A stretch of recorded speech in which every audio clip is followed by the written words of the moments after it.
Hello and welcome to Grumpy Gamers. You're here with Ben, and this week I have the blocky boy himself, Kirk. The blocky boy? Oh, I don't know what to say. Okay, hi.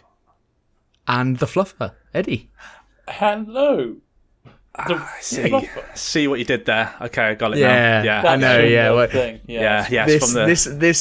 This links me perfectly into the fact that you guys did a lovely Rocket League stream, didn't you? And you all gained nicknames from that stream. So, yes. So, but it was really good. Yeah, I fucking enjoyed it. Did you, Eddie?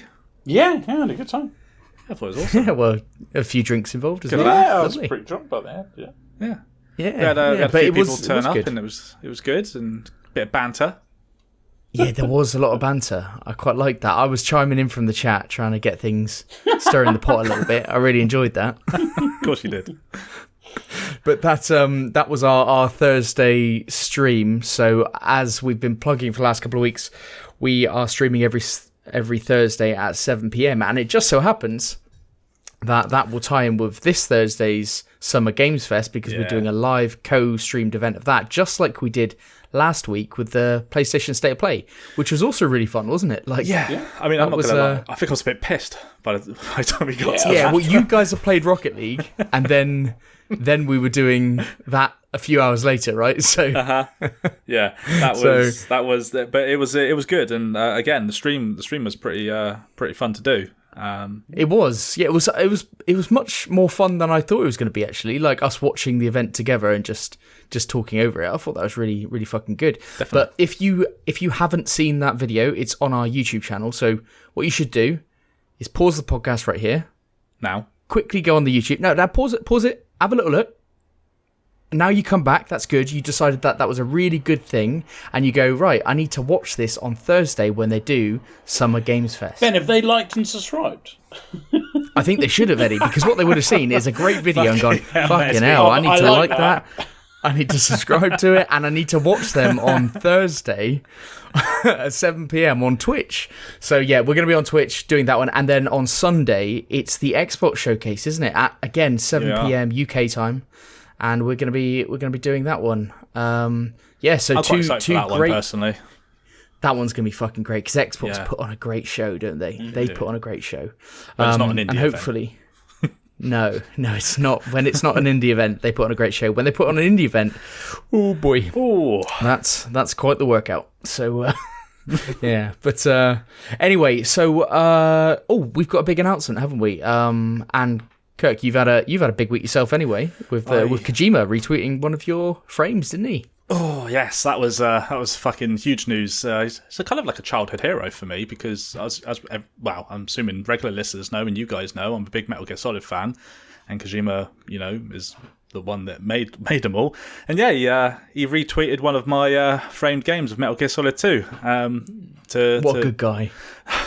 It was fucking. When I saw it, I was like, is this real? And then I found out it was real, and then so that was pretty huge. But even bigger than that, okay, we have a guest next week coming to join us. We're going to be discussing the events of Thursday and Sunday with Boxenberger. So some of our listeners might know who he is. He's quite prevalent in the community. But he's going to be joining us on our show. We're gonna talk about what's been going on. Yeah, he's really big on. He's really active on Twitter. He's also got a YouTube channel which he does all his great videos on, technical breakdowns and things like that. And has his own show on a Thursday evening, I think it is. So, check him out in advance for next week, because he'll be on, and that'll be a really good chat about everything that's going on this week, which is huge. This is the biggest week for gaming, isn't it, really? These couple of weeks, biggest week for gaming in the year. Definitely. I mean, it's E3, isn't it? It's not E3. Yeah. It's E3, not E3. You know? Yeah, it's not E3 season. It's So- not E3 season. Yeah, like it. Yeah, but anyway, right. We're going to be going through our standard format of the news. I was going to say that Pete wasn't here. We haven't really referenced that. have we? Yeah, I know. We just I was glossed over wondering, that like, one. is this a tactic on purpose? Like, Oh, no yeah, mention shit. No, of we didn't Pete even here? mention. Right, okay, so Pete's Pete not left the here. show. And, Pete left the show and that is- forever. Pete's not here because it's completely my fault. I had a go. No, I didn't have a go. Completely my fault. I couldn't record on Monday, so we're recording on Tuesday, but Pete couldn't record on the Tuesday, and that's not his fault, but then his laptop charger broke and all hell broke loose. So anyway, you've got the three of us here tonight, and Pete will be back on Thursday for our live stream. Yes. But yes, so news, we're going to be through the new releases, which I think is one of the best weeks we've ever had on this show. Then what we've been playing, which includes Diablo Immortal, and then our feature will be going over the State of Play event, which we did our stream on, and the Pokemon trailer, and the Sonic gameplay, which there's now been 2 trailers for. There's 2, because there was one just before we came on tonight. Yes. So yesterday. yeah, If you're listening today. let's yesterday if you're listening today. That's the one. So the news will kick off with the quick news, and we've only got not a lot of news this week because it's all about games coming out and game announcements, isn't it? Yeah. Yeah, definitely. So quick news: Pokemon Go surpassed $6 billion in revenue. Not bad. $6 billion in revenue. only a Pokemon little Go. bit, isn't it? That is, it's fucking mental, isn't it? Yeah. That's Pokemon rakes it in. It's just definitely a free-to-play game as well. yeah. Like that. But even I spent money on that when I was playing it. Did you? I did. Why do yeah. you sound I- so surprised, Eddie? Yeah, good No, point. What no, can you no, I- spend money on it? You can buy like things that attract Pokemon and things like that to your position. Master Oh, Balls? okay. I don't know. I can't remember. I don't. You can buy Pokeballs. I'm sure. He says as he looks into his bank account and he spent £250 on one Yeah, day. no, bet. To be honest, I pride myself on most games of never even going near a microtransaction. But that I was like, yeah, I'll buy it. That's fine. That's fine. I'll pay. I'm all in. So, but anyway, it's still successful. Pokemon Yeah, Go. I'm Loads of people shocked still by play it. this. I thought it was a fad. Do you know? Even I got it, I and did, yeah. I walked around Brighton, and I tried to find my things. I went to the gyms and stuff. It's the first time I've been in a gym. Eddie, you've never been to a gym. I literally just said that joke before I- you could. That was I know, pretty that's- bad. You couldn't stop yourself. You were so excited that you came up with a joke like that even though I said it before, you rushed in like that. What I'm hoping is that the when Ben edits this, that the timing is ever so slightly in my favour. So. Nice, yeah. No, I'm going to elongate it. What I'm going to do is I'm going to add in 5 seconds. It's just going to be 5 seconds of silence. Very good. But Oh, I can't wait to do that. But yeah, I thought this was just one of those things that it happened and no one touched it anymore. So I'm shocked that it's still going and it's still going, to this extreme. Well, it brought through loads of fans of people who weren't fans of Pokemon. People it brought all of them into the equation. So I think maybe those guys are still playing as well. It's a big thing, and I think people see it as very therapeutic, don't they? And it keeps them active and stuff like that. Yeah, it is a completely different kind of game, isn't it? It gets you out and about and whatnot. So Yeah, especially during COVID as well. Maybe it gained a bit of popularity there again. So, but anyway, that's our quick news bit. And so if we go into the main news, because we were just talking about it, Kirk, do you want to kick us off with yours? Yeah, sure. Sorry, I wasn't on the right part of the doc. So Summer Games Fest is going to be primarily focused on games already announced. Now, you may or may not have heard of this, but basically, over the weekend, Jeff Keighley was in a audio session on Twitter Spaces, where he basically asked gamers to manage their expectations because the primary focus will be on already announced games. So he also said, we've got lots of good stuff to show you, but buyer beware of some of the crazy rumours I'm seeing out there in terms of things people expect to get announced. So basically, what we can gather from what he said is that we can expect a couple of new game announcements, because he literally said as such, and some surprises, as he said. But we have confirmed the Callisto Protocol, which I believe we saw at the State of Play, didn't we? Yep, that's right.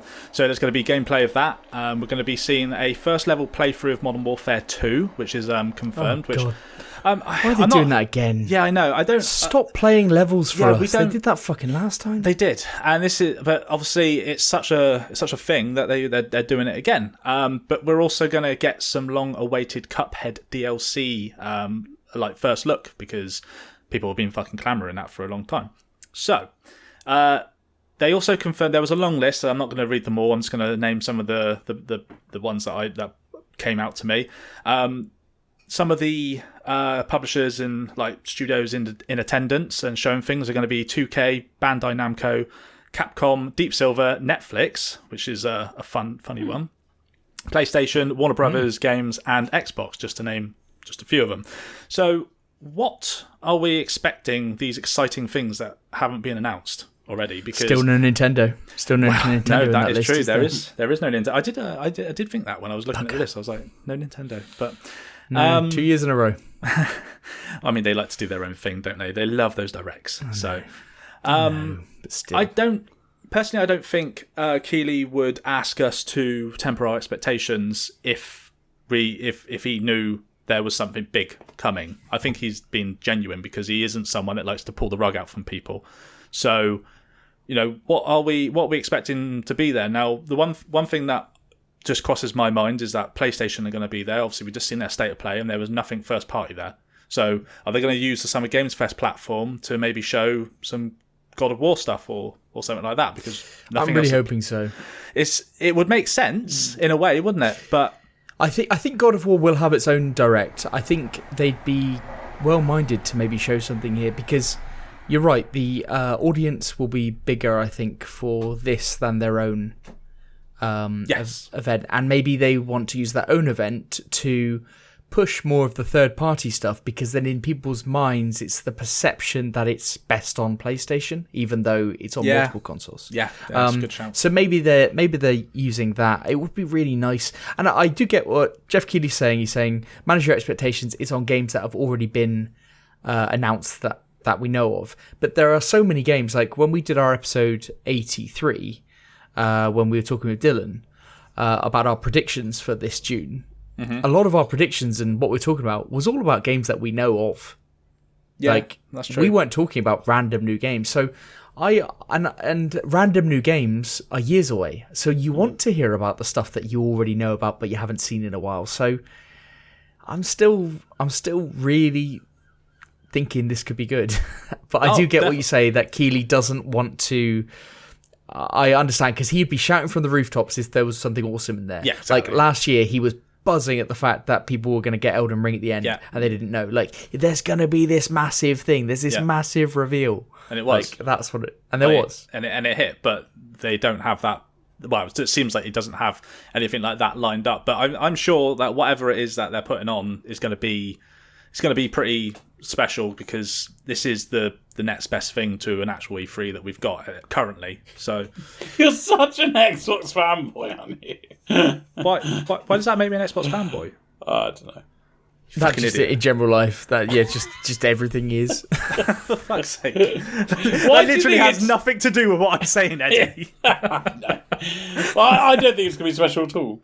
No. Okay. Yeah, I know. I don't think it's been special at all. I think we've seen shit from PlayStation. We're going to see shit from Xbox, despite Kirk saying it's going to be special. Nah, Xbox make everything look good, even though it's crap. Yeah. And it doesn't sound good that Jeff Keighley, because he's obviously going to hype things up if things are good. So I think this is not going to be special. I think it's going to be as You know what's worrying is, I think this is going to be more disappointing than the disappointing things that we're always disappointed by. Oh, don't say that. Well, maybe the fact that I'm going into this one thinking this is going to be disappointing, maybe it'll be the complete opposite. So you're going to come out of it thinking, I felt like I was going to be disappointed, but actually that was really fucking banging. Pleasantly surprised. As normal, I go like, oh, I'm a bit excited for this, and go, that was so shit. Why did I spend my evening watching that? Because you're on a podcast and you've got to talk about it. Yeah, and we've got to do a live stream of it. So So yet again, I'll plug that on our Twitch, Grumpy Gamers Podcast, all one word. You can watch that at 7 p.m. You can watch us talking about it. You can watch Eddie's tempered reactions to everything. And the worst thing, I haven't got Friday off now. I can't book it off, so I'm actually going to have to watch it sober. Which no, not well, not I'm totally still going to have sober. a little drinky poos, but I'm not going to get blackout like I did the other night. Well, yeah, but it's a couple of hours long, Eddie. All right, I'm going to get blackout. There you go. Yeah, thank you. You've got an option. So yeah, enjoy that one. So Eddie, do you want to take us with your story next? Talking about not being disappointed, Escape from Tarkov has kind of a new standalone game called Arena. Well, Escape from Tarkov Arena. This is from Eurogamer. I read this but I've also heard it on a YouTube. I think his name's Bastili or something like that on YouTube. He's a Escape from Tarkov champion, a world champion or some shit like that. But anyway, the spin-off shooter will sport a familiar feels to fans of Escape from Tarkov, but instead place players in a gladiatorial battle across Tarkov, organised by a mysterious group of arena masters led by the host. Battlestate said, the developers of the game, Escape from Tarkov Arena is a standalone game project, a session-based multiplayer first-person shooter for PC with all the known and beloved hardcore game mechanics of Escape from Tarkov. The game will feature various PvP and PvE game modes, ratings, weapon and gear unlocks, and unique features for owners of the main Escape from Tarkov game, like the ability to play as your own main character. So for us Tarkovians, just made that up. Like that. It's pretty exciting. I'm pretty excited because I play Escape from Tarkov, and in half the modes you play by yourself, and I don't really have anyone to play with. So this game actually kind of looks like you might actually like join in with other people. Does this sound like a battle royale to you? It kind of does sound like it. I've watched a few videos to try and explain it a bit more, and they're not really explaining much. I don't really understand. I feel like it's a team against team, but then what's it? Because the thing with Escape from Tarkov, all the going in to get loot all has a meaning. You go home and you level up your base, or you sell it and you get better equipment for next time you go in. Yeah. But I'm kind of lost to what this is. Do you know what I mean? I'm trying to. I don't know what you get from it.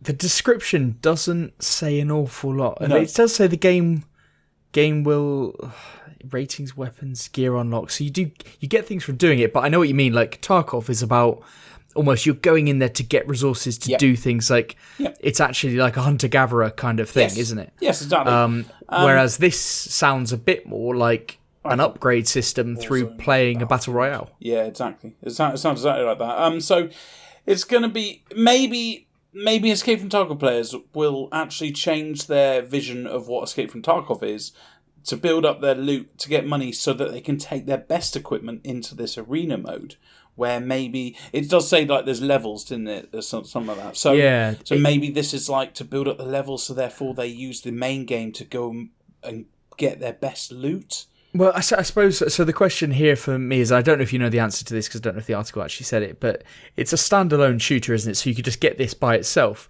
But it also, I mean, it says at the end of that quote, like the ability to play as your main profile character. So I assume there is some link to the original Tarkov, like using your main character, but also you could play this completely standalone and don't need to have the original Tarkov. That's what it sounds like. I know for a fact that I can't even bloody play it. Because to get this for free, you actually need a DLC of Escape from Tarkov.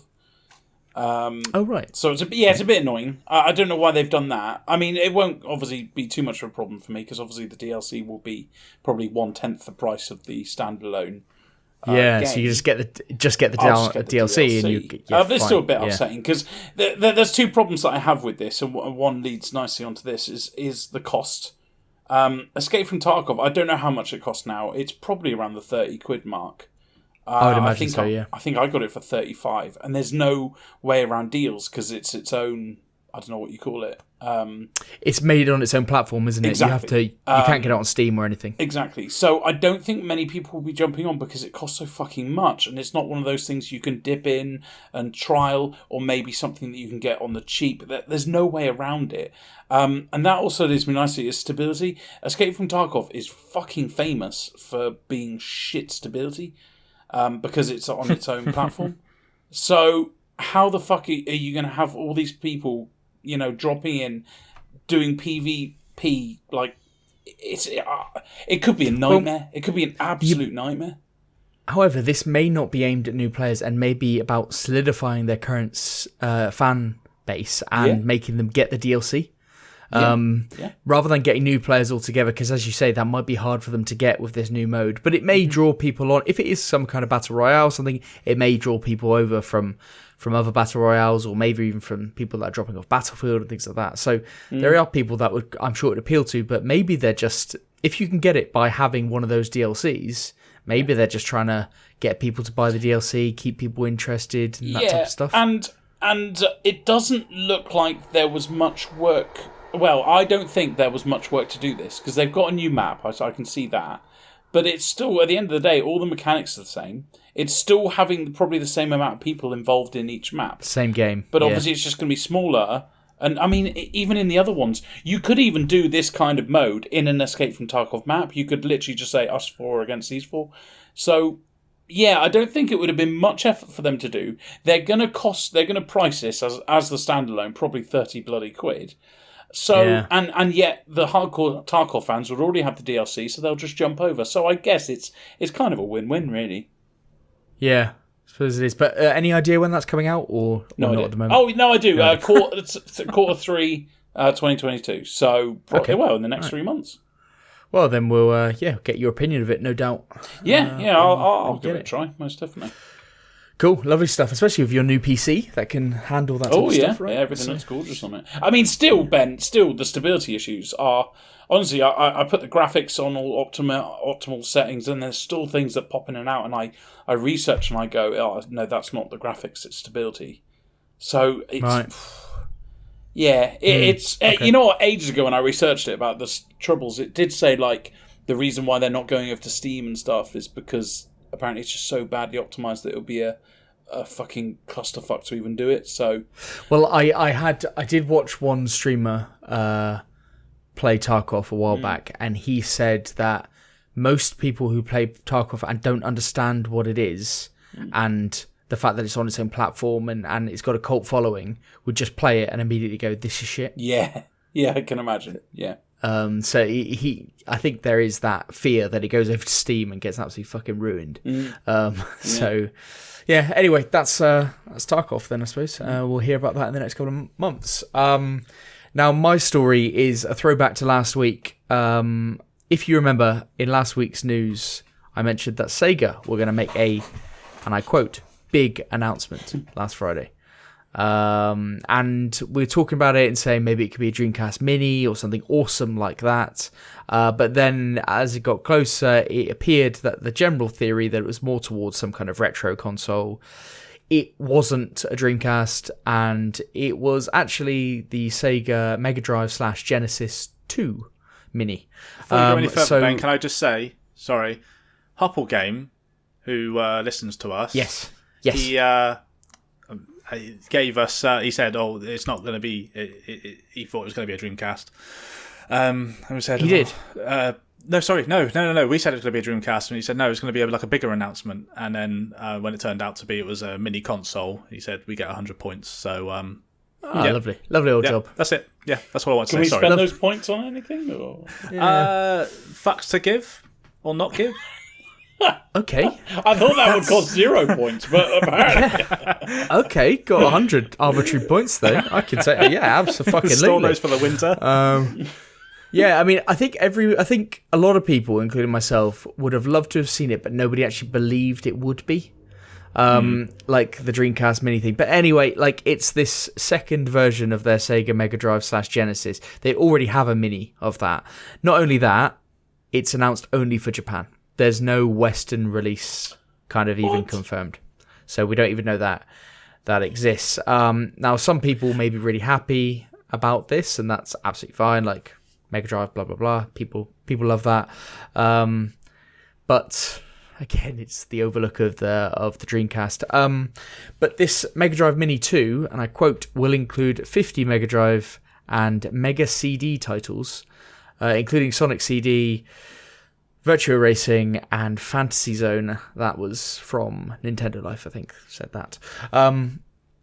But I don't really know the difference in terms of what's on this compared to the other mini Mega Drive console. I don't really know the difference, apart from, I think, the Mega CD, but I don't really know what that is. It wasn't really my bag back then. I was a Nintendo boy. So I was a Mega Drive boy personally, but yes, do you know what that is then? Mega CD? It was basically it was basically games that needed that you couldn't fit the amount of data on the cart that was was required for the CD. They've even got a little CD add-on, but it's purely a cosmetic item for this. Oh, really? Yeah. Also, just to dial back what you said about there's no plans that they've said about a worldwide release. Apparently, Sega did have an interview with Famitsu shortly afterwards and seemingly confirmed that there will be plans for Europe and North America. Oh, lovely. Oh, okay. But Japan primarily. That is a good update then. Yeah, so if this excites you and you're into your Mega Drive or your Genesis, or whatever you want to call it, then maybe you are excited about this. My main thing, and it was on the Dreamcast really, was the Dreamcast is becoming this kind of mythical console. Yes. That older and older, maybe hardcore gamers or even casual gamers of past yesteryear have a real great nostalgic feelings for. Because I had a Dreamcast. Like it was such a cool console. The Dreamcast is so fucking cool. It was well ahead of its time as well, wasn't it? Really, yeah, it was too cool for then. Yeah. Exactly. But now Sega seem to constantly be overlooking it. Now, I don't want to necessarily put all the blame on that, because it could be COVID-related issues. There are production issues with new boards, and in that respect, maybe doing a Mega Drive 2 is using the same. It's using the same board. It's using the same setup that they already had, just tweaking it, I imagine.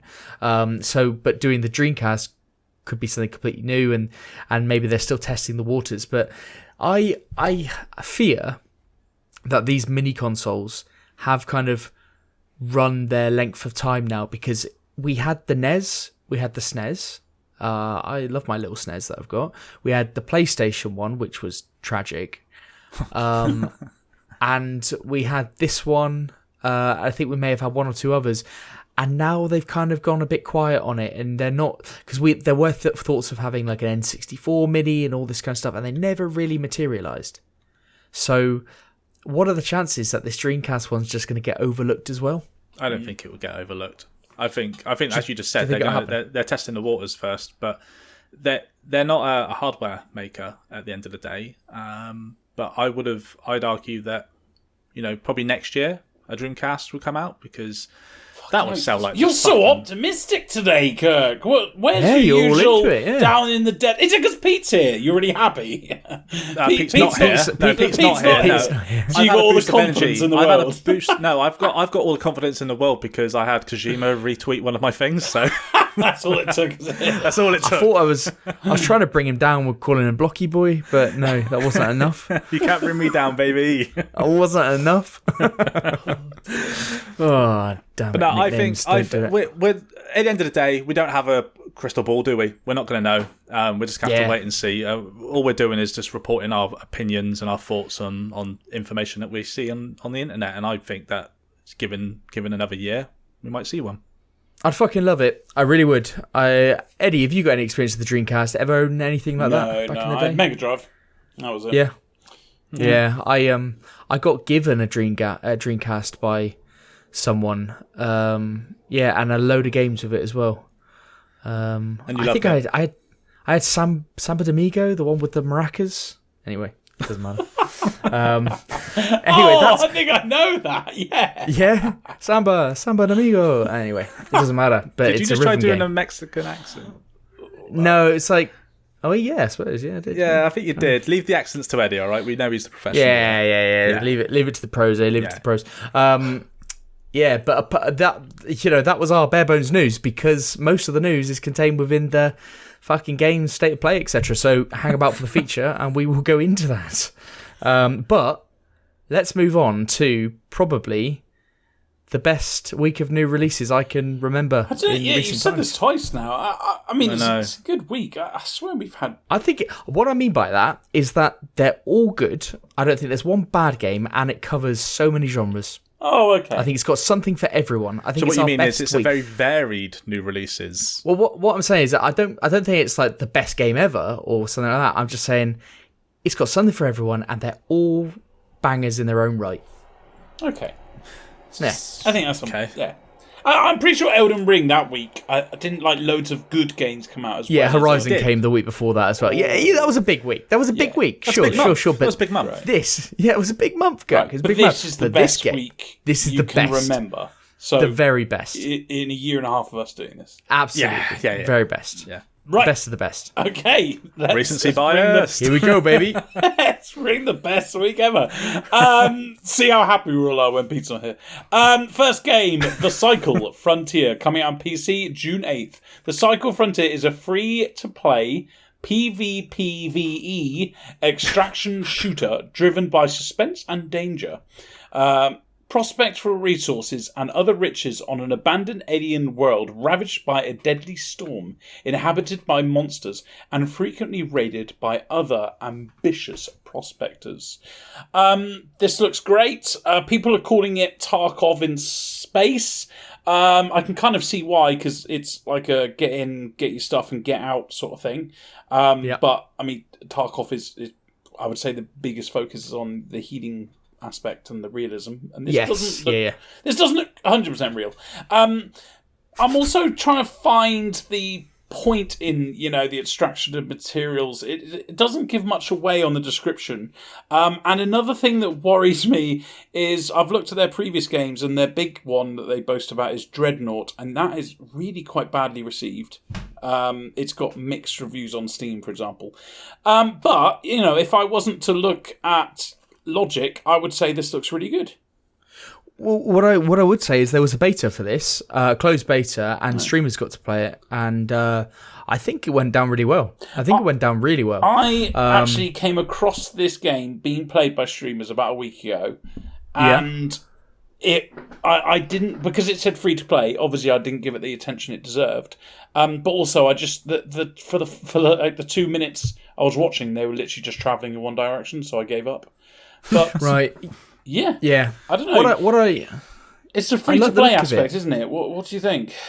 Well, it does seem off-putting for some people, but I think it's because it's free to play. It's definitely worth a go. What I like about it is I think it's got seems to have the same kind of strategic thinking as something like Tarkov, but the gunplay seems more of something akin to like Halo by looks, or something like that. Something which is a bit more forgiving on the gunplay wise.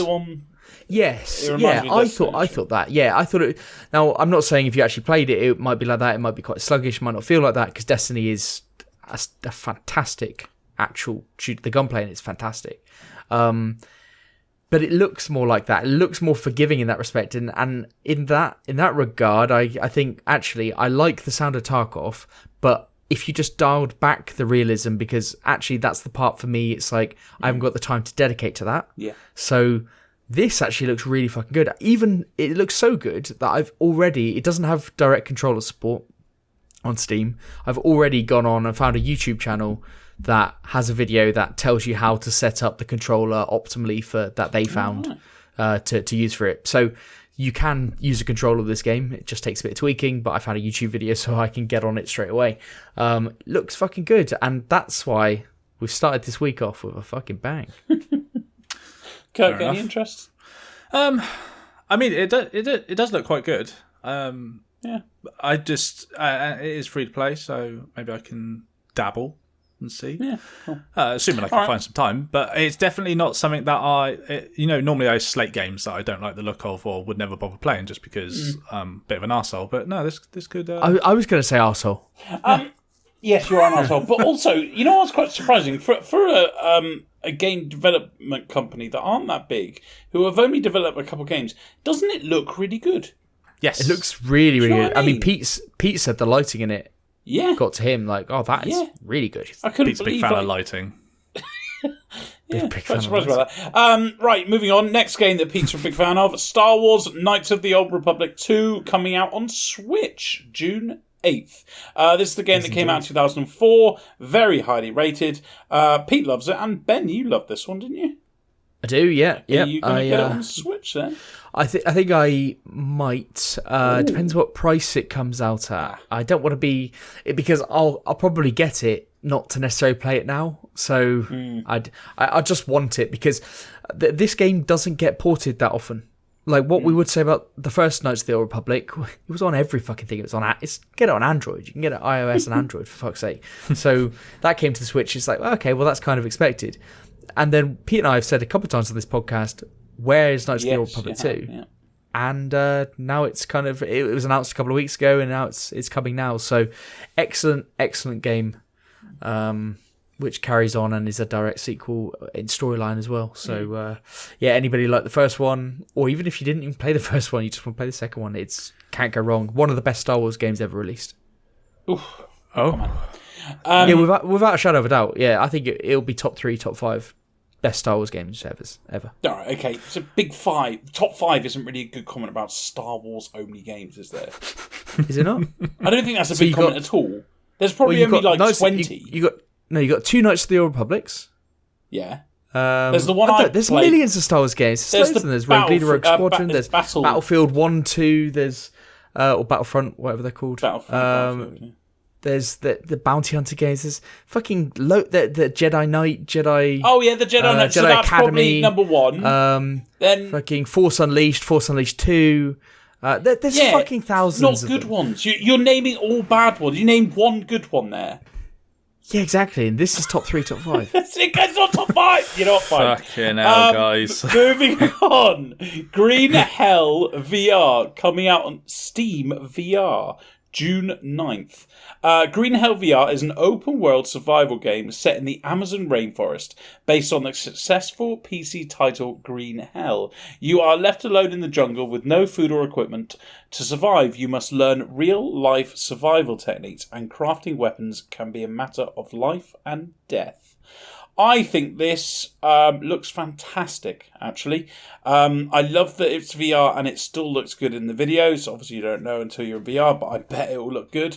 There's the whole realism mechanics that they have in it. They have other interesting mechanics that I read about, like you have diseases that you can get. You actually there's a mental health. I don't know what it is, but it says you need to monitor your mental health as well. Yeah. There's a story. There's actual combat, like with wild animals and like tribes people and stuff. I think this looks really, really good. And if it wasn't VR, I probably would even get this game. It is.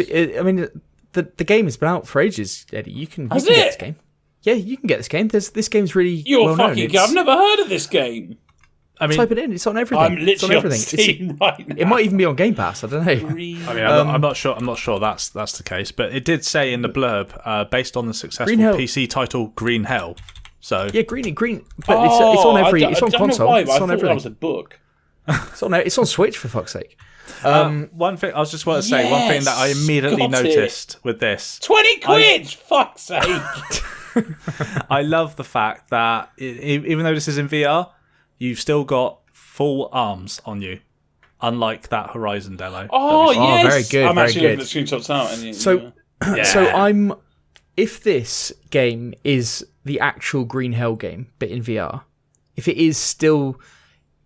this is actually that survival game, the same one, which I believe it is, this is why this week is fucking great. Like, to bring that game into VR, to have a survival game in VR, sounds amazing. Like, that is so cool. Get lost in the rainforest. We're saying about having big games in VR.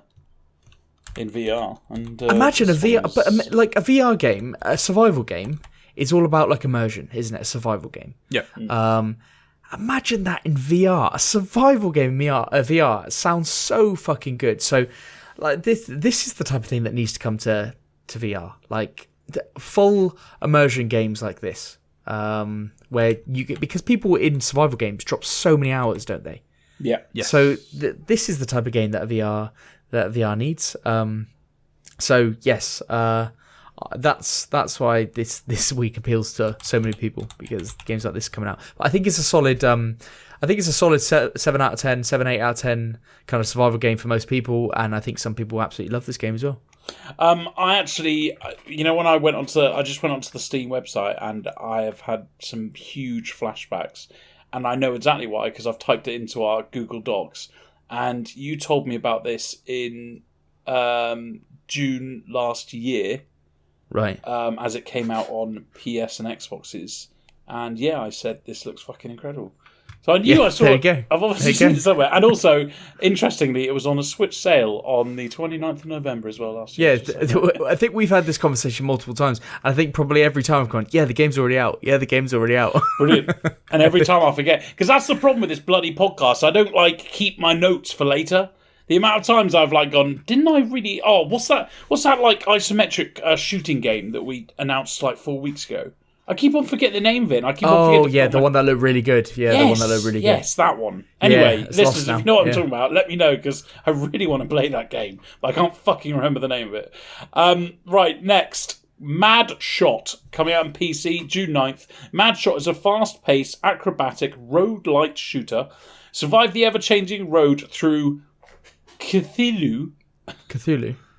What? Cthulhu. All right. Yeah. But don't make it sound like you can't. That's put common. a C That's common knowledge. right before TH. No. Cthulhu's common knowledge. Is it? Why is that common knowledge? Have you been there? It's a Call of Cthulhu. It's a big game. But Cthulhu's almost like a mythical kind of beast type thing. What, like the Dreamcast? Very good. Yeah, exactly like Cool, Dreamcast. Yeah. So just say ever-changing road through Dreamcast and beyond. Through Dreamcast and beyond. Equip endless upgrade combinations as you fight your way through horrific monsters and multi-phased boss battles. This is procedurally generated. You have countless upgrade and combinations. It's an interesting art style. It's not my kind of game, because it's just one of those sideways scrolling shitty little games. But do you two like this? I think it looks great for what it's trying to do. For what it's trying to do, yes. Yeah, it looks really sharp though, doesn't it? Graphically, it looks really sharp. Looks fast-paced. Yeah, not. As it tries itself acrobatic, but it's a roguelike as well. If you love roguelikes, this is right up some people's street. Don't love the roguelike kind of element personally. I'm not the biggest fan of roguelikes. Well, roguelikes don't like you either. So yeah, okay, that's hard. The antagonist as well. Not the antagonist, the protagonist. I'm not really sure why. I don't know. I just don't get a good vibe from the character. I don't know why. Yeah, because he's got a fucking squid face. That's probably why. That's probably that. Or maybe he's a Cthulhu. Yeah, exactly. Cthulhu's are like squid type things. Oh shit! Yeah, I've actually looked up. Yeah, Cthulhu's are a fictional cosmic entity created by writer H.P. Lovecraft. Okay. So I don't. You guys. It's a short story called The Call of Cthulhu. How are we supposed to know that? I said Call of Cthulhu. Yeah, but how are we supposed to know that unless you've heard of it? Read a fucking book. Well, I have to be very specific about what book to read, apparently. Any book. Any book. About Cthulhu sometime. I do not remember this in Harry Potter. Unzip your ears. Maybe you'll hear about Cthulhu sometime. Anyway, it looks good for what it's trying to do. Move on. Lovely old job. Eddie? Postal Brain Damaged. Bit like Ben. Coming Did you out just get PC. some brain damage before you said that? June 9th. Postal Brain Damaged is a new action-orientated take on the Running with Scissors cult game series with throwback graphics and fast-paced modern gameplay. It's weird they had to put modern in there. Take a wild roller coaster. Is roller coaster 2 words? Looks weird, doesn't it? It does look weird. That's not right, surely. I thought it was one word. Yes, I thought it was too, Kirk. Take a I wild... wouldn't trust any of us, though. I wouldn't trust any of us. I mean, these guys literally probably get paid to write these things, so I feel like they should know better. We don't ask those questions. Pete would be here Yeah, to solve that, but this not is why us. Pete's here. Not us. Take a wild roller coaster ride through the twisted wonderland encased in the postal dude's messed up mind. This is a crazy first-person shooter, as I describe it. I think people who like the Borderlands series will feel very at home playing this kind of game. What do you guys think? Yeah. Great shout with the Borderlands thing, because I was wondering, what is this? Yeah. Well, I am very. I do feel very nuts, welcome isn't by it? that. Yeah, it's a bit crazy, isn't it? Yeah. I think it's the weakest game on this list, though. Oh, wow. I'm looking forward to Eddie's top pick at the end, but this looks like the weakest game for me. Oh, I'm very surprised by that. Why did you say that? Because it looks. I don't know. Like, lots of weapons. it looks like a very cartoony Borderlands Doom, doesn't it? Yes, Borderlands Doom. Yeah, if you combine those two Borderlands games. Doom. Yeah, it's. I don't know. It just doesn't. To me, it's very like popular games. Yeah, but I'm looking at this and I'm saying, who's after this game? It's funny you say it about the Doom thing, because apparently I'm just looking at a headline here and it says postal brain damage makes fun of Doom in new trailer. Oh, okay. Right, there we go. I can see that. Yeah. But yeah, I don't know what audience this is aiming at. That's my kind of take on it. It's interesting you said that's the worst and the next two games coming up. But No, because I okay. Let's move on to the next one then. Spoilers. Yeah, spoilers. Very good, Cook. Pro Cycling Manager 2022 coming out on PC June 9th. Recruitment, budget, strategy. You make all the decisions. Explore the new system of detecting young potential. New options for customizing your experience. A Peloton? Peloton. Yeah, sorry. That is a more aggressive and what is more aggressive and much more. That's poor. Same devs as the Warhammer games. The old Cyanide developer. But how weird's this? I think they must listen to our podcast. When I've clicked on Cyanide developers on Steam, it's only taken me to the cycling games. All right. It's almost like they've done that on purpose to stop them, they can see all the Warhammers. But obviously when I've typed in, Cyanide games into Steam and then onto Google, I can see that, yes, they've made all the Warhammer, well, a lot I'm of sure we've said that before on this podcast. We've gone, Yep. the Warhammer people also make cycling games. Yep. I'm sure we've said that before. Yep, absolutely. Weird. I love the interface of this whole game. It has cool recruitment and development mechanics. I have put, how is there a market for this? But obviously Ben's saying this looks amazing. I think for what the game is, it looks like they've done a really good job. It looks like they've kind of got a bit of inspiration from Football Manager. But my only question is, even if you don't like football, surely Football Manager, the way you develop players and you can scout and you can train and you can do individual training and all this sort of, surely this is better. But I guess there are people out there who want to be a cycling manager. Well, let's just say, I mean, there are people out there that obviously love the Tour de France and they're all in on it. Spoilers. And spoilers for the next game. But this game, like, if you're all into your cycling, your road cycling, this game actually looks really good for what it's trying to do, doesn't it? Like, it looks excellent. Like, the mechanics, the design, the graphics, the interface, like, all of that looks very, very good and very, very cool. So if you are into your cycling, like, let me just put this out here. Friend of the pod and guest Jack. He'd probably love this. Why? He's all into that boring. fucking cycling. But partly. But he does love a bit of Tour de France, etc. So this could be right up his street. He's the market. He may not know it, but he's the market. Oh, fuck me. All right. Kirk, fine. any opinions on this one?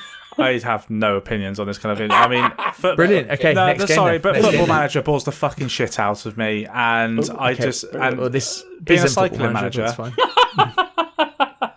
No. This is cycling, Kirk. Get out. It is Fine. cycling manager. Yeah, I don't know if you heard what I said there. I was talking. Do you know what? Fucking move on. We're moving I, on then. I have the game. I have the game Motorsport Manager. Oh, I wouldn't even touch that. God. I don't want to It's manage really anything. fucking good. I used to really play good. East Side Hockey Manager, which was an NHL There you go. game. Yeah, that was Yeah, managing. the Motorsport Manager is quite good as well. Ooh. Recommend it to anyone. Oh, this sounds quite good. Maybe May have even reviewed it on the pod. I don't know. I can't remember. maybe I We can talk play about a lot of games. alongside Pro Cycling Manager 2022. You could do. You could do. All right, the next one. This one's for you Kirks out there who like a bit more realism. This is Tour de France. Sorry, should I say that in a French way? Tour de France 2022. PC, PlayStations, Xboxes, all on June 9th. Fight for the yellow jersey in the official game of the Tour de France 2022. Experience the new online mode with weekly challenges and leaderboards. In solo mode, you can now deal with incidents, in brackets, injuries and illnesses, during the 92 stages available. Also from the same developer, Cyanide, they're busy, aren't they? 2 games Busy bees. in 1 week. That's crazy. Busy on one day. 2 games on one On day. 1 day. Surely Yeah. they, had a Across conversation. multiple platforms. Across multiple platforms. But surely they had a conversation and said, "Shall we not stagger these? No, absolutely not. Let's Do it at the give same time." the people what they want." No, they want a big party on that Friday. They want a big party, and they're like, "No, we can't have half the alphas drinking, half of them aren't because they're releasing their get." No, we're all fucking going out. To be fair, when does the Tour de France start? I'm typing that in now. I imagine imminently. I can only imagine imminently, given It'd these be a 2 poorly, games. poorly timed game, wouldn't it? I was going to look it up prior to this podcast. I did think that earlier. I'm glad you brought it up, and somebody's looking it up right now. I can see on the dock, but it must be imminent. Tour de France date 2022. 1st of July to the 24th of July. Fucking There hell! you So go. they could have staggered it. staggered a little it, bit, but baby. They're just maybe a no, week. Eddie. I reckon the biggest theory is that they want a fucking big office party on that Friday. They're going out. It's all done. It's all done. It's all done. Now they can sit back and watch the actual Tour de France. Lovely. They've got a good couple months ahead of them, And there's loads of Tour de France games, so it must be good. Yeah. though, Okay. This game has online challenges, which I guess is kind of cool. The Steam page shows me literally nothing. In fact, when I've looked at screenshots, it's all the same. It's just people cycling. That's all it is. Lovely. I don't know what. That's all you need. That's all you need when you've got a game that knocks out of the park like these two. Just go to the last one, 2021, and then just know it's going to be better. Stop playing Football Manager. Oh, fuck me. You know what worries me about that last game, the Pro Cycling Manager? It's saying that it's got all these new features about recruitment and development. And it made me think, what did you do in the last game then? Yeah, you didn't do any of that. You know what I mean? What did you do? Anyway, I don't want to shit on such a world-class game. Looks fucking great. Next one, Mario Strikers Battle League. Coming Here out we on go. Switch. Here we go. June Big 10th. games now. Big games. Aim for victory with teamwork, tackles, table turning items, and score boosting hyper strikes in Mario Strikers Battle League Football on Nintendo Switch. That's a mouthful. Do whatever it takes to win in frantic local multiplayer and team up with other players online to become the world's top club. Ben, talk us through it. Fuck, I've played the demo. Really liked it. So I just can't wait for this to come out and to see all the features of the game. So how they actually handle that single player, how they handle the online. Can you play online? I assume you can play online by yourself and all this kind of stuff. Is there a good ranking system? Is it all about the clubs with other people? Or can you have a club by yourself and progressing that up? I really hope they don't fuck it up. Because the game itself plays really well. I'm watching people this weekend play it as well because there was the they had a couple of hours over the weekend where you could actually play it. Watching people play it, and everyone is saying that this is a great game. And from what I could, when I played the demos, I was like, yeah, this looks really good. I didn't want to play too much of it. I didn't really want to go into it too much. I was like, yeah, I'm buying this game. That's fine. I'll go into it next week. But this looks really fucking good. Just don't fuck it up, Nintendo. Don't fuck it up. Can I throw a spanner in the works here? I'm a bit worried. I've seen a lot of gameplay of this. I'm a bit worried that parts of it might be a bit of a roll of the dice scenario. Like, I've seen a couple shots where it's just been like a power shot and it's gone in. And you know what this struck me as is when I used to play the NHL games, and I gave up playing them because it would be a matter of A, finding a formula that would work, and B, there was always a bit of random element, like sometimes the keeper would save something that literally 2 minutes ago went in. I have this worry as well, Eddie, because there's a thing that Nintendo love to do in their games called rubber banding, and you get it in Mario Kart, etc., where you're in last, and it will make you faster than everyone else and get the best items, so it brings everyone in. And if you're in first going into that last lap, you probably don't want to be there, etc., that type of thing. Now, I wonder what element of rubber banding is in this, because I don't want any. And secondly, you're right, like, on a small kind of pitch like this, it could be that if you're in the bottom right-hand corner and you aim to the bottom left, the keeper will never be able to save it or something like that. Like, it's that type of thing. And that type of thing can ruin a game like this. So hopefully there isn't that, or if there is that, they can patch it out. We used to play FIFA when we were kids round at Jack's house. And if you remember, Ben, I found a way of, if I went to exactly where the circle at the end of the penalty box is, and aim for the exact top opposite corner of the way I'm running towards. It got to the point where you guys didn't even want to play the game anymore. So FIFA was known for this. So FIFA 95, you could, if you took the ball back in your half and just ran backwards in your half, then turned around and lobbed it over the top, you were free on goal. That was 95. Then you had ones where you had World Cup 2002, where you could shoot from the semicircle, like from the centre circle of the pitch, but if you put enough spin on it, it would always go in. Like, FIFA has been plagued by these issues over the years. Like, I remember playing at Jack's when you put someone through, and all you had to do was just walk towards the keeper at the end of your run, and then just tap shoot, and it would just always put it in. Like, it's just roll it by the keeper. Like, FIFA has always been played, and it's been so much better in recent years because it's been so much fucking harder to score, hasn't it? Well, that's what I'm a bit worried about with this. Is this going to be one of those modes where if you know that you can go on this side of the pitch and hit it across goal? Because there is, I mean, the keeper takes up the whole goal. So there's probably going to be some element of the rolling the dice scenario. What I do like, there's the power strikes on it. So when you get a power strike ability and you do it, there's like an immediate mini game with like a pendulum type thing. You're clicking both sides of it, and depending on how well you do on that, it gives it almost a percentage chance when it's going towards the keeper. And I think there's also a mini game on the other side where they're trying to like save it. Oh, very cool.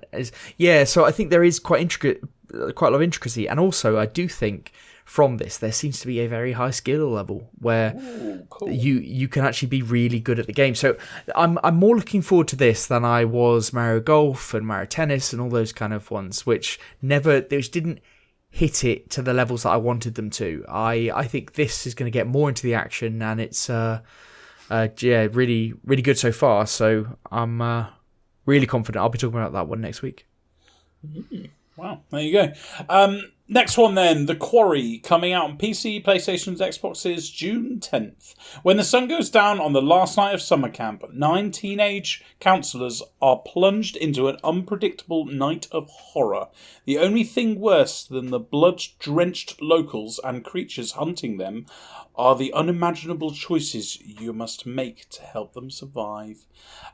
So this looks like a thrilling cinematic tale where every decision shapes your unique story from a tangled web of possibilities. So basically, it's just a decision game, and it's cinematic, so you don't really do much.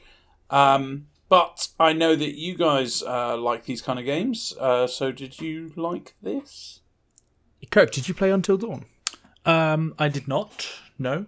That's a shame. That's a shame. It's like the is it Dark Pictures?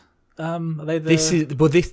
Yes, they are the same people that the Dark Picture anthology is the like set by the same people, but this game here, The Quarry, is a spiritual successor to Until Dawn. Well, they've got some great talent in it, haven't they? I know that much. It looks like it could be quite dark and sinister. But you got people like David Arquette. Arquette, sorry. Arquette. Ted Raimi. Arquette. And I can't remember. I can't remember what his name is. But he's an English actor. He's been going from strength to strength. I think he's got quite a few freckles on his face, and he was in. I've got all the names here: David Arquette, Ariel Winter, Brenda Song, even Evangora. I recognise that. Or is that the woman that I'm thinking of? Halston Sage, Justin Smith, Miles Robbins, Siobhan Williams, Skylar, Zach, Ethan, Grace. Any of them ringing a bell? Lance Hankinson? No, I'm Shane? afraid not. But I'm glad it does. This is one of the. I mean, to get a cast like that, and I've seen some gameplay as well, and it looks phenomenal. Like the motion capture and stuff on it is fucking insane. So fair play to them. They've done a hell of a job with it. So be interesting to see how this pans out. It's calling it a spiritual successor to Until Dawn. Until Dawn was one of those that a lot of people have that in one of their favourite games on the PS4. It's the best horror game that I've ever played. It's just fucking brilliant, and it looks stunning. Yes. So if this goes anywhere towards that, I mean, I think I played House of Ashes on stream, didn't I? And that was decent, but there's no Until Dawn. No. If this goes anywhere near that, and I think people have some big expectations because I know a lot of streamers are planning on playing this over the weekend, and it does seem like a streaming game, doesn't it? Like how many of the people can you keep alive? Basically, like I had with House of Ashes or whatever. Yeah. But it's I think this is really good as well. Really, really good. Okay, and last one's just a DLC. It's Jurassic World Evolution 2 Dominion Biosyn expansion. Coming out PC, PlayStation, and Xboxes.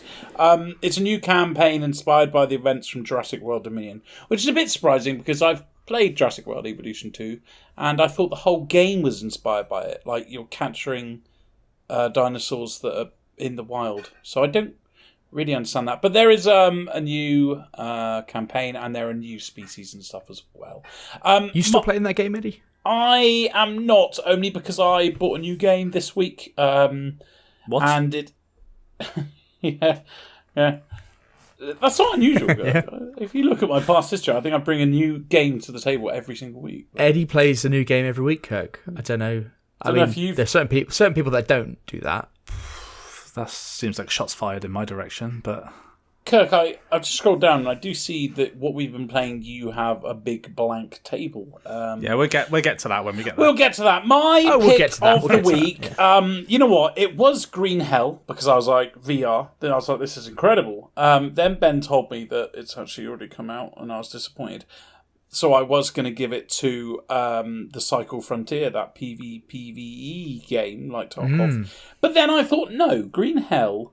Not only does the game look good, but the fact that they've, ported it over to VR, I'm excited for this. I won't ever play it because I don't have a VR, but I would really be happy if this takes off. And you know what, this is the kind of game that if people are raving and saying, oh, this is brilliant, this could be the thing that makes me buy VR. So, yeah. That's my pick. Good pick. Yep.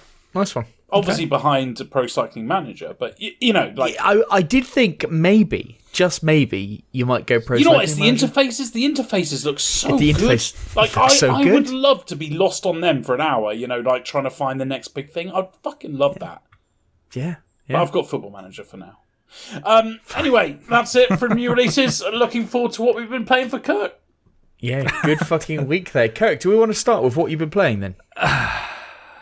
Like last week, boys, I've been a bit snowed under. Okay, so apart from... no, in fact, actually, no. Do you know what? No, what I've been playing this week was Rocket League last week. You said that last week! Yeah, that's true. But I actually streamed Rocket League. I don't know if you heard. You did. You streamed. You guys streamed it. It's very, very good. Do you mean my stream?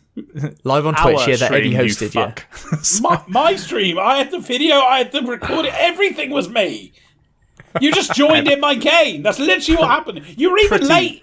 I'm pretty sure that I scored like several goals during that whole game, the whole thing. But okay, several goals in an hour and a half stream. That's correct. Unfortunately, it's several more than Pete, but still. Yes, well, Peter's dog shit. No, I've not been able to play anything. I'm afraid there are other commitments at hand at the moment. So I think on Twitter we might want to put a poll up on odds for Kirk playing a game for next week.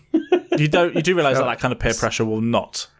That I'm not going to bow. That's not peer pressure. No, it's not peer pressure. It's just getting the community involved, Kirk. Okay. Well, if you weren't too busy chatting with fucking Kojima all the time, then maybe you'd have a time to play. Sorry, mate. Game. I've got insider info, so swings around. Bloody loves Kojima. Hasn't even played Death Stranding. I don't even know who this guy is. Yeah, right. You need to play that walking simulator.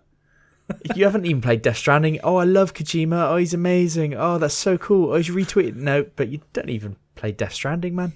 Huh? Oh, I'm gonna message Kojima saying, ask Kirk how Death Stranding. Yeah, ask him how good Death Stranding was. haven't got a PlayStation, but have you bought? You had your chance, Kirk. I want a PS5, man. Anyway, Eddie, what have you been playing? Because clearly you've been playing something new, haven't you? Of course, mate. As usual. Yeah, let's save Ben for the big one, shall we? When did it come out? Can you tell us when this game came out? Oh, no. Hang on. I will never play like a brand new game. Aha. But yes, okay. But what Eddie will do, Kirk, is bring a new game to the table. Kirk, I'll have you know, I am willing to put money on people are more excited to hear about little indie darlings that I bring to the table than to big releases. I second that because also there are people listening to this that they don't want to be buying new games all the time, and they want to go, right, are there some cheaper older games? What is there? What's out there? Absolutely. Thank you, Ben. Yeah. My game is Judgment Apocalypse Survival Simulation. Fucking hell, it's a mouthful. Don't judge a book by its cover. Can you say that again? Judgment Apocalypse Survival Simulation. You know what's annoying as well is when I get this game, I think they could have got rid of either survival or simulation or both. They could have got rid of both of them. Yeah, why have they got that there?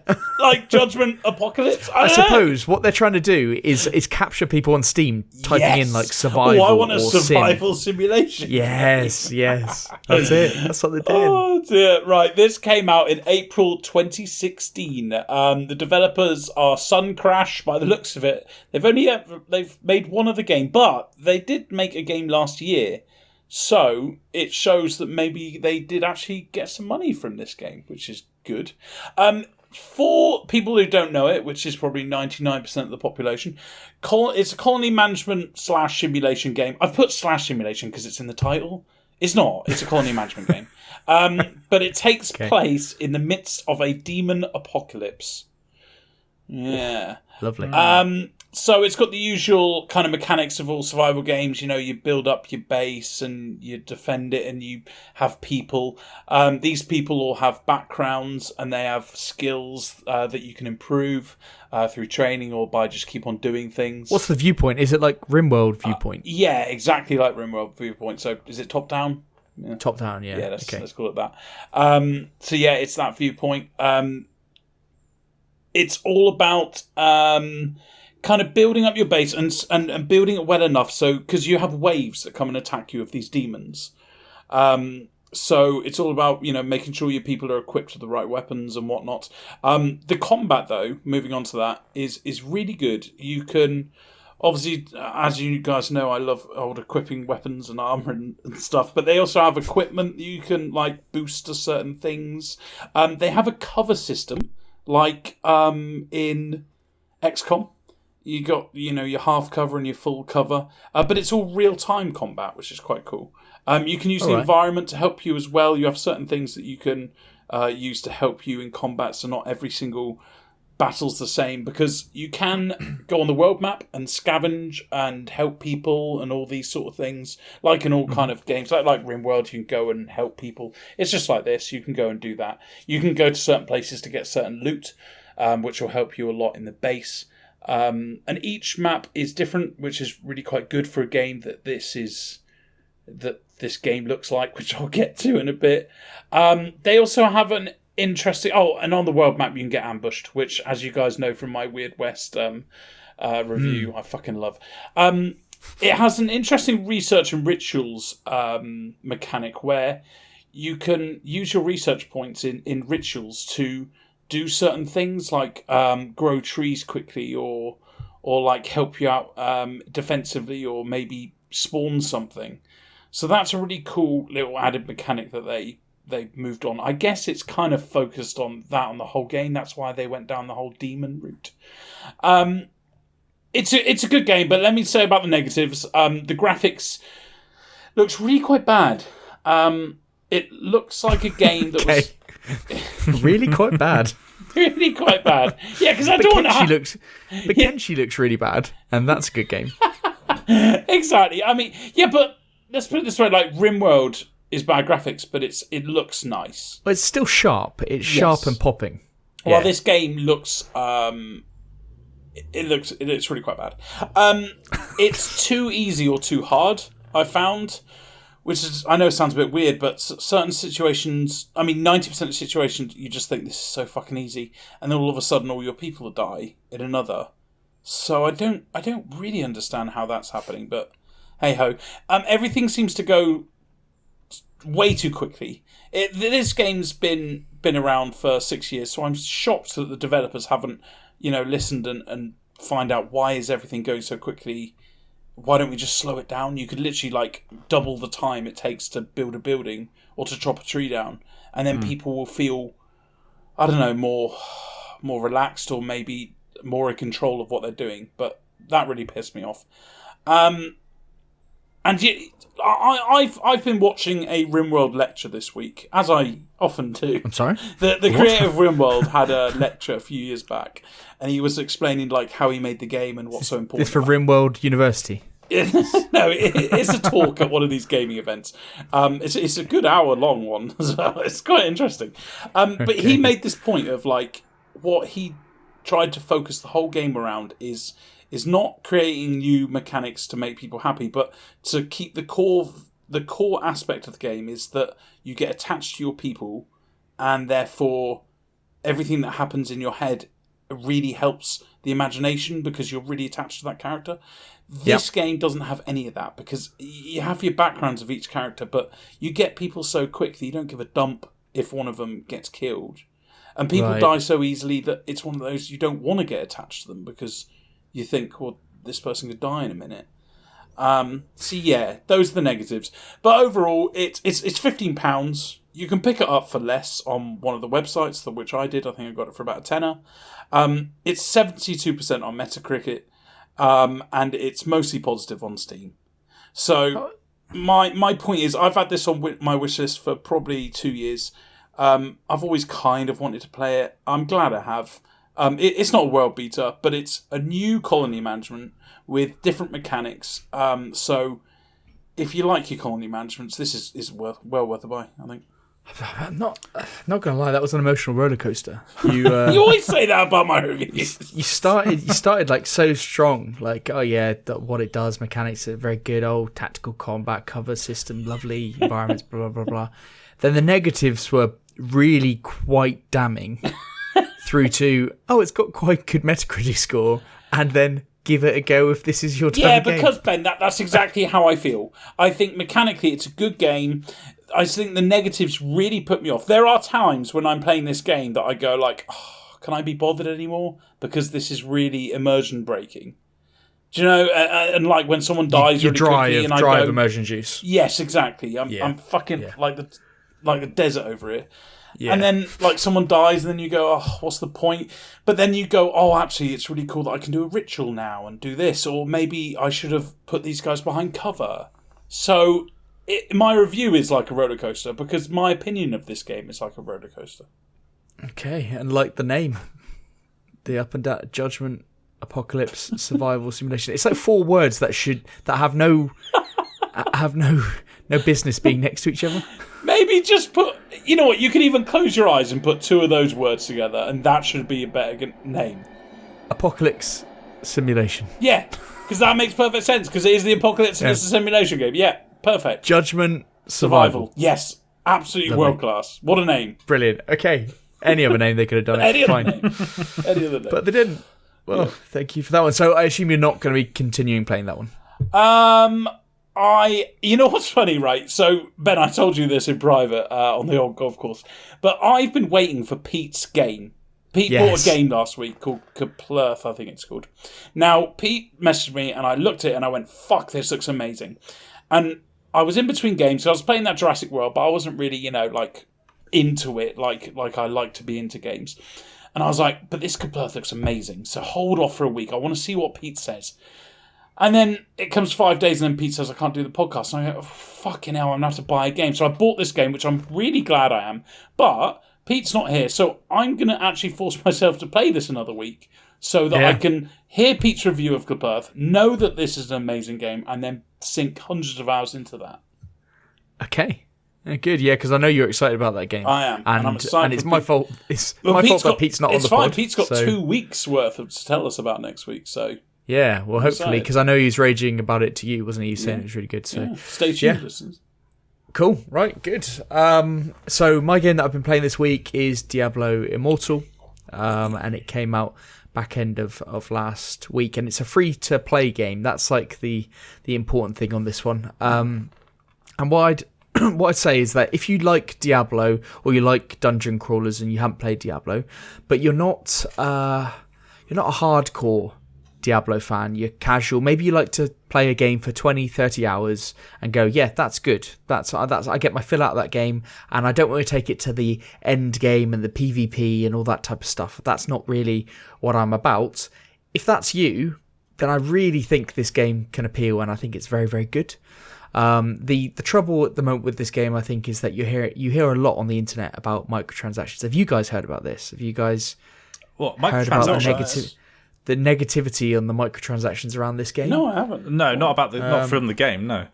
So this is quite viewed as quite heavily pay to win at the end, especially the PvP stuff. And there are a lot of conversations about loot boxes, and I think even in Belgium and the Netherlands, I think it's those 2 countries that you can't actually buy this game because it's seen as predatory or whatever.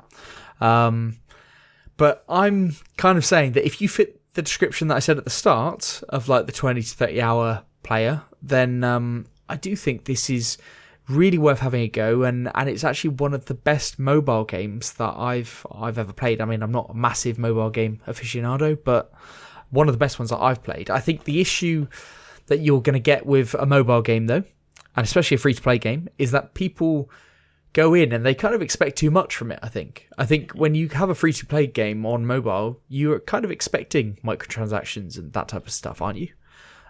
Yes. But it's a free-to-play game. Yeah, it's kind of expected. Yeah, and I kind of think that people... You shouldn't necessarily put this game up to other games that you get on your PS4 or something like that as a direct comparison, or your PS5 or whatever. So, but anyway, as an entry point into Diablo, this is really good. So it's got the same mechanics as Diablo. It's the same game, but it's just slightly easier mechanics, slightly easier in terms of like your equipment and your weapons. It just has like basically a power level and a life level. So it scales everything back a little bit. And it's something nice to, especially for new players and for old players who have been waiting a long time before Diablo 4. It's something quite good to get people interested in that, I think. But this game is an MMO RPG, unlike just the normal RPG mechanics in the other ones. It's isometric, so that kind of isometric viewpoint, and it's a dungeon crawler, and it's all about following the story, going into new places, exploring new things, killing monsters, upgrading your abilities and your armor constantly. It's a looter RPG, continual, and it's that continual dopamine hit of leveling up, getting new armor, getting new loot, getting new powers or abilities and stuff like that. And it's the classic Diablo feel. It's available on PC and it's on mobile.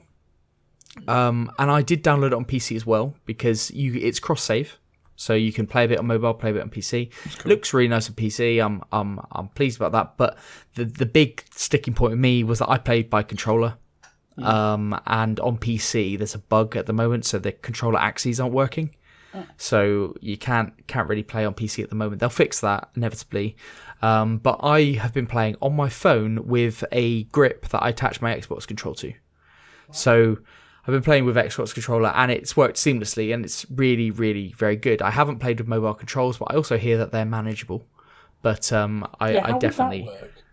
Well, it's touching different parts of the screen for using your different powers. So what you have is so I'm always a necromancer in in Diablo games, and you basically have your abilities. You have like maybe 4 or so abilities and your main attack. So your main attack in this game is unlimited, and it's not limited by any pool of mana like it might be usually, but it's just unlimited. And then all your skill abilities are on cooldowns essentially, and they're all pretty cool and like do different things and all very inventive and makes you feel like a badass. But and the game is quite easy and simple. And you can only play on normal difficulty until you've kind of maxed out your character. So, and then it kind of opens up. But everyone plays on normal difficulty to start with. But it does everything that the normal Diablos do.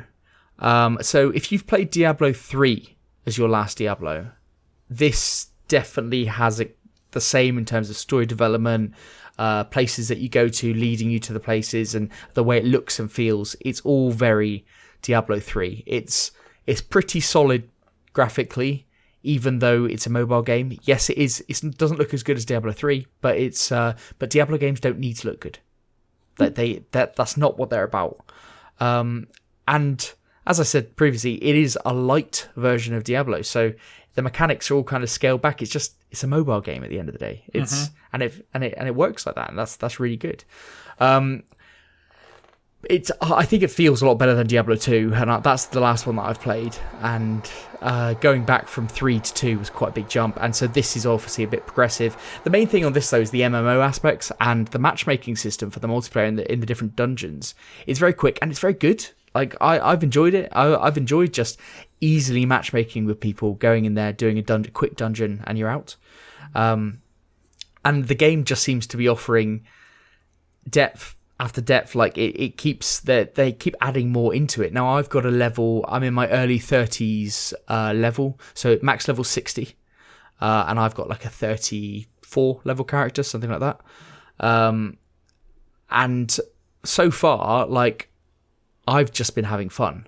Now I understand the microtransaction stuff going through, but I've literally just been having fun at this point. And I hear it's 20 to 30 hours will get you your max level. And if that's what you're in it for, then that's fucking good. Like, you probably won't really encounter much in terms of the really hard sell stuff. Mm-hmm. But a lot of people say there are like real hard sell throughout. But I don't know whether it's just that microtransactions to me are just like water off a duck's back. And it's not, they call it predator. Oh, they're pushing them all the time. And I'm just like, oh yeah, whatever. I just click off it straight away. Yeah. Like, I kind of feel that a little bit, like, if you're playing this game and you're an adult, and I'm a grown ass man, I can just not pay attention to microtransactions. Like that's pretty easy for me. Well, that's a big insult. You've insulted half the game industry. Then. No, I don't think I have. Like, if you hate my, you fucking, they're pissing me off. They're pushing me. Click off them. Just don't do it. I never spent a penny in FIFA. I shouldn't admit this, but you know the whole EA Battlefront saga with the loot boxes. I remember when that came out, and I went, I don't really give a shit. And then a couple of days later, I saw, oh, this is exploding. Then a week later, it was like, this is the biggest disgrace in gaming of all time. And EA apologised, and I was like, what? Are you serious? I know. I feel like the internet is a strange and wonderful place, and I know you've got content creators out there that have to take a lean on a side, and if people are leaning towards something being a terrible practice, it will then become like the worst practice in the world because everyone leans on it. But anyway, that's that. Like, one thing, my issue with this game is probably that it's on mobile and it's not on something like the Switch. Now, I use my phone for things. Like, my phone is in use a lot of the time. We're texting, we're messaging, or whatever. And when you're playing a game on it, like, you can't... This is a game that's quite a powerful game. You've got to load it up properly. It's just not... I'm gonna counter this in a weird way. Do you think... Because I've seen kids, when I was a teacher, I've seen kids, and they are tearing the shit out of PUBG on mobile. I'm talking, They are doing things that I can't even do when I'm logged onto my Xbox 2 meters away from my 32-inch screen. And I think probably because we grew up just out of the state where mobiles... I mean, like when we were 16, someone brought a flipping phone, didn't they? And we were amazed by it. Yeah. While these kids probably were doing crazy things on their phones from the age of 10, Well, in fact, in Asia, the kids as young as 4 were on their iPads. So playing a game like this probably isn't actually too difficult for them. While for me, I could not play this game on mobile. That's a great point, actually, that I don't see a phone as a games console because I never have. Yes. That is a good point, and they probably do. And that's where the problem with a phone and then a game like this and then predatory microtransactions would come in at the end game and things like that, because that then kids are getting to that end game and they're playing it. For someone like me, I go back to that description of somebody at the start who's like more of a casual Diablo player, and I'll put in 20 to 30 hours on this game and go, brilliant, that's satisfied me until Diablo 4 comes out, and then I'll commit to that one. But this one, that's lovely, I got a nice little fill on that. But if you're treating it differently than that, then yes, you may run into some issues. So there is a thing that if you wanted to max out your character to actually get max level everything, I think somebody worked out it would cost £88,000. Oh, fucking hell. So yes, you get what I mean, like in terms of you're rubbing their hands together. And it's pay to win if it's PvP at the end. But you get all of these games are PvP. Like if it's a microtransaction based game, PvP is always going to be a bit pay to win, isn't it? And that's where they make their money, and they have to make their money somewhere. But I mean, it's that toss up between, if somebody had said to me, would I pay 20 quid for a mobile game? No, I wouldn't. I wouldn't do that out of principle. If you put this game on Switch and said it's 20 quid and there's no microtransactions, I go, yes, I would. But because it's on a mobile, I actively wouldn't. So this free-to-play market is the mechanism for them to get paid and to get people to play this game. So I understand it. I just think people should probably go in already knowing that. So I don't know why it gets such hate, because it's obviously going to be there. But I think this game should be on Switch. Like, there's no reason why this game shouldn't be on console. It's on PC. Well, the reason is that they want people to have it on mobile to have microtransactions. I suppose they're more likely to spend it on a mobile. But I think it's a good game. It's free. I'd recommend it for a casual fan who who's not going to spend their life on this game. I think it's really, really good. Scratches all the Diablo itches. Cool. But I want something about Diablo 4 or at Summer Games Fest or at the Xbox event. It'll be at the Xbox there, because there'll be or maybe it's the Activision Blizzard stuff, isn't it? So maybe it'll be Summer Games Fest. I really want more on Diablo 4, and I want you to play it, Eddie, because I reckon it'll be fantastic for you. I reckon you'll love it. I wish Pete was here, because Pete loves Diablo, but he fucking hates mobile gaming. So I really would like to hear his take on this. Well, I spoke to him about it, and he was like, well, he is on the fence, and he's probably not going to play it unless... Thing is, it's on PC, so he could play it on PC, and he's probably a mouse and keyboard player, so he'd probably enjoy it. I reckon he would. It is a good game. Just not if you want to go to the nth degree. Fair enough. Yeah. Cheers. All right, so that's what we've been playing then. Lovely. Should we move on to the feature? Yeah, let's do it. So this week we had our Sony State of Play, PlayStation State of Play, which we watched on Twitch, and then we had the Pokemon trailer and the Sonic gameplay stuff. So if we just briefly go over the State of Play, we'll group these ones together, and then... you guys might have to remind me of a few, because I was a little bit toasty by the end of it. So. You weren't the only one there, Eddie. I mean, I watched a bit of the video back yesterday. And I was you? That's a smart was I don't even remember that happening, so I think I might have been more smashed than I... Okay. Well, I put the list down because I was thinking I can remember these. So I know. To be fair, I remember all of it, bar one or two. But yeah, let's go through and then let's give it a what we thought of it at the end. So, opened up with a fucking big one, didn't they? Resident Evil 4 remake. Yeah. So that one's been rumored for a while, and Kirk, you're the big Resident Evil guy, so. Talk us through that. No. Yes, I'm glad to see this. To be honest with you, just on the basis that this is the one game that really did need the kind of next gen treatment, because even 5 still holds up fairly well considering, and Resident Evil 4 is the one which, do you know, this is the one that I haven't played. The only one I haven't played. which is very surprising. Lovely. And it was because it originally came on GameCube. I think I've said this before, and I know it's on every other platform now, but by the time it got round to being on my radar, I was like, I don't really want to play it because I won't get the same feeling from it that like everybody else did. So to have this, I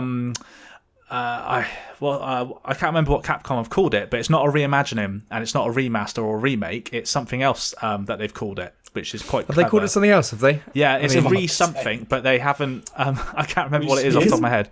Yeah. Because it's not a complete... Because it's things like the time of day of arriving in the village and stuff is changed in this one. There's going to be a different feel to this one than the original. Yeah. So I'm excited to... this will be a day one purchase for me on the basis that I haven't played... because I haven't played the original. I loved 2 and 3. Well, I loved 2, not so much 3, but I enjoyed it. But I don't think they're going to mess up with this one. And I also believe that this is next gen only as well. This one. Oh yeah, I think it is. Yeah, you're right. But the only thing I will say, even though it's next gen only, it still looks very last gen. Does that make sense? So it looks like Resident Evil 8 to me. That's what it looks like. Yeah. So it still looks like it could run on the old consoles. So I don't really know why. Yes. Don't really know why they're making it next gen only, but hopefully when we see some more, that'll be put to bed because we're also getting next gen upgrades for Resident Evil 2 and 3 in the coming weeks, in the coming months. Sorry. Right. Yeah, maybe that will have something to do with this in the way it looks or something. But yeah, what did you guys think? Cool. Yeah, I thought. I think it looks great. It's a purchase for me. Eddie, you interested? No. Brilliant. So does that mean you won't be playing the next one either then? So Resident Evil because Ben Village said how shit it is, and I don't have a Resident VR. Evil Village is, in my opinion, not a good game, but it is coming to PSVR 2. That's what the reveal was. Yeah. And that was good to see, because it might actually be scarier in PSVR 2. So let's see what happens there. They also showed other PSVR 2 games. One was The Walking Dead Saints and Sinners Retribution Chapter 2, I believe it was. Yeah, this was very confusing, like, overall as a piece. Like, I wasn't really sure. Like, I know The Walking Dead show is still fucking massive, and I'm guessing that this is kind of capitalising on all of that still, whilst they've still got the show going, but it didn't look like anything special to me, VR or not. Looked like a shit Dying Light. Yeah. But so that happened. We also had, and it's not on this list I put down here, which is annoying, but there was also No Man's Sky. And that, I believe, is PSVR 1 and 2, I think. Right. Then there was Horizon Call of the Mountain on the PSVR 2, so that's the big Horizon game that's coming out. That's going to be their flagship. Yeah, there's that. Yeah, as you guys said on the stream and everything, no arms. You just get the picture. You get the hands. So rather than having arms attached. Yeah, which is a bit off-putting and immersion breaking that you don't have arms attached to your hands. But I know they do that in VR. But you pointed out earlier, Kurt, that Green Hell had arms, didn't it? Exactly. So why can't this? Anyway, but this game to me, I had Horizon's lost its shine for me. They did say that the newest Horizon Forbidden West is getting New Game Plus as well. And some more graphical modes. Was it, Kirk? If you remember, I think you mentioned at the time. Sorry, I can't remember. Had a drink. Yeah, but anyway, this game, if you like Horizon, then sure. I mean, I think Horizon's gone off the boil a little bit in some people's eyes. Well, mine. So, moving on. Then we had Spider-Man, the 2018, was that the one? Spider-Man and Miles Morales are both coming to PC. Spider-Man, I think, is coming, the original 2018 game, I think is coming before Miles Morales. I think Miles Morales is coming later in the year. But that's great. That marks PlayStation again making their segue into PC, putting their games onto PC. I know they're trying to get it by 2025. They're thinking that they'll have that all of their first party games will be moving on to PC. So they are making a push for this. I think it's just a matter of time until PlayStation have their own platform, just like Blizzard do. Battle.net. Can I just say with this one as well, the uproar I don't know if you saw online. Yeah, the I know. uproar was fucking insane. Tell us about that, Kirk, because that is mental, isn't it? Tell us about PlayStation. Well, supposedly PlayStation fans basically have been going absolutely nuts as to why more of their exclusive games are going over to PC, essentially. And there are a lot of people that are just not happy about it. It's fucking ridiculous. I think it's a small vocal minority, but I was generally thinking this. I was thinking that for a start, this might be a point to Ben's argument of how we might not have consoles in the near future. Because for me, this kind of game was a game that I almost bought a PlayStation 4. Now, I can kind of see the argument with if they're now announcing that all games are going to come over to PC, then what is my incentive to buy a PlayStation? Yeah, it's a good point. I mean, at the moment, it's just based on the fact that you wouldn't be able to play them on PC day and date. But I think as we know, I am not a day one purchase man. That's true. That is true. What I don't like about PC, and I know you can add up the cost, and people have been doing this, like, but if you own all three consoles and add all the subscription services and all that together, that's the cost of a PC. So it's kind of the same price. It's not, because PC doesn't get every game out there. And also, PC gaming, for me personally, is just a fucking ball ache. You never know that something's going to work. A year later, you're out of date on something. Right now. it never, like, it doesn't just, things don't just work. Like, you can have something, and we've all been there, people that play PC, where it works, it always works. This game, it works, and then one day, that game won't work. And you're like, why the fuck has this happened? What? And then you're spending fucking hours trying, and people love that shit, but I'm not about it. I'm not about that life. I don't. Anyway, that's another rant for another time. Anyway, they're coming to PC, and more PlayStation games will be, so I think it's a good thing, and I think it's a matter of time before PlayStation have their own platform where they're selling games. Can we please move on to the best game of all time? Next game was Stray. So it's the cat game. The cat game that we've seen at many PlayStation events. And not only that, it's coming to PlayStation Plus for the 2 top tiers for the new PlayStation Plus. That's getting released at the end of this month. So I will get that within my subscription service. I am looking forward. I am looking forward to this game. I'm all in. I'm more worried about... I know my dad listens to this podcast, and I know how much he likes cats by the fact that he shows me pictures of his cats every time I see him. He's going to buy a PlayStation for this. Got to. He must. He must. He absolutely must. He won't see my mum ever again because he'll just be playing this game. He must. So yes, we look forward to that, and I will be talking about that when that's out. Game of the year. I think in July. So the next one was the Callisto Protocol, which I know during our stream we said this looked very much like Dead Space, and we were kind of joking about that, taking the piss, continually calling it Dead Space, blah blah blah. It is made by 2 former Dead Space devs. Oh, is it? That makes sense. So that's why. Wow. So that's why. We're not the only kind of podcast or outlet that's been saying this either. As a lot of people have been saying that Absolutely. Like Dead Space. Even some of the creatures. Well, yeah, it's made by the same people. Fucking fantastic, honestly. You can't say that after saying you hate Dead Space after playing it for 4.5 minutes. You can't say this. Sake, Eddie, you are such a moron sometimes. Why? You're the one who did that, though. You're talking about a game that came out 16 years ago that you're which referring looks to? amazing. Which Dead Space looks incredible. Yes. No, it doesn't. What? Yeah, it does. No, it doesn't. Shut up. You're objectively wrong. I can't wait to play the remake of Dead Space, and I cannot wait to play the Callisto Protocol. You're completely wrong. Completely wrong. wrong. You're telling me I can't look forward to those things that I'm saying that I'm looking forward to. The worst thing, Ben, is this guy is the voice of Grumpy Gamers Online. Yeah, that when you came out and called Dead Space shit on Twitter, I've never forgot it. It's rocked me to my core. It rocked me to my core. I had to look up. I had to go onto your Xbox to see how long you'd played that game to call you out. You couldn't believe it. This is also the guy that called someone out and said Starfield's getting delayed, and I was fucking right. So swings and roundabouts, mate. Oh, Coke, we all thought that. Even I predicted that, and I don't know what's happening in the future. Yeah, but that was just speculation, Kirk. This was something that you'd claimed to have played, and you had an opinion on. He did play it for 20 minutes. I mean, what you did? You did play it for 4.5 minutes to 20 minutes. I don't know what the fuck's going on.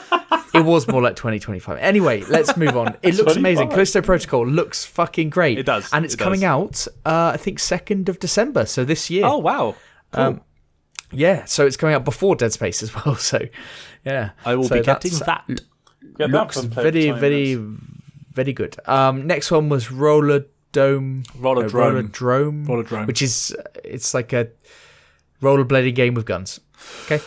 Yeah, fine. good. I was going to say we're taking so long on these, and I was thinking when you get to the absolute wank shaft.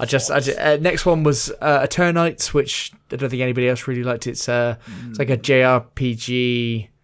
It's like an action game. Action wasn't RPG this the one that had with like dating sim. schoolgirls in it that was a bit inappropriate? It's a dating sim. I don't think it's inappropriate. Oh no, it's just a Japanese it's the one that game. And Ben's going to buy, play, and just. It's a dating sim mixed with action RPG. So yeah, day one purchase. That doesn't sound right like your game. Yeah. Yeah, exactly. So yeah, Eternites. Then we had Street Fighter 6 reveal, which a lot of people were buzzing about. Looked very good for what it is. None of us are interested in fighters, so there we go. Tunic Game of the Year, got baby. far too much airtime for my liking. Kirk's when we're getting to the end of an end of a show, and then they're wasting 2 minutes on fucking Tunic. All right, okay, fine. Then we had Season, A Letter to the Future, which again was like an indie game. It looked like an indie game. It looked like it had no place being at this this presentation. It looked like it had no business being there, but it was. And I think John in the chat said that he really liked the look of it. So it's all subjective. It looks beautiful.